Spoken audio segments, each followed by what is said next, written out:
This review is of Insignia, which is the first book in the series by S.J. Kincaid. And this is more of a book aimed at teenagers and young adults. At first, I found that it was a bit not well fleshed out at first, but as I read it, I got into it, and I started to actually enjoy it.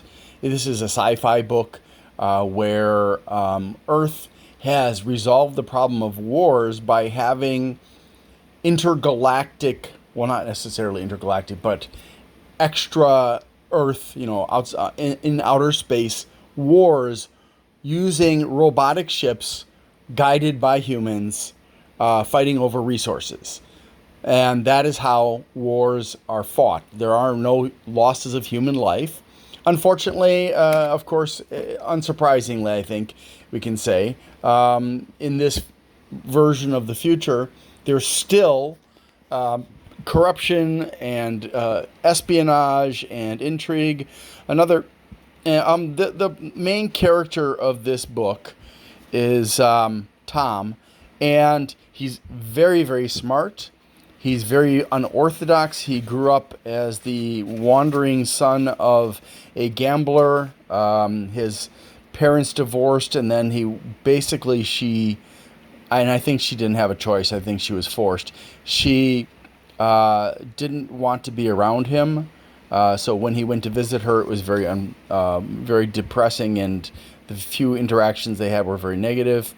And he just really, really is a rebel and does things his own way, and he fights against the bad guys, and also he finds out about the number one enemy from the other major coalition, and actually befriends with this person, ends up betraying them at the very end in a way which pisses that person off immensely. But it's such a good book, and I definitely recommend it if you like science fiction. And there's a lot of drama. There's humor. It's and since the characters are all teenagers, well, almost all teenagers and young adults, but the main character, Tom, and his friends are all teenagers, and so there's a lot of the kind of behavior you would expect from teenagers and from young adults in this book. So, yeah, I suggest reading this book, and the rest of the series probably would be equally interesting, although I haven't read them. Thanks for watching, and have a great day.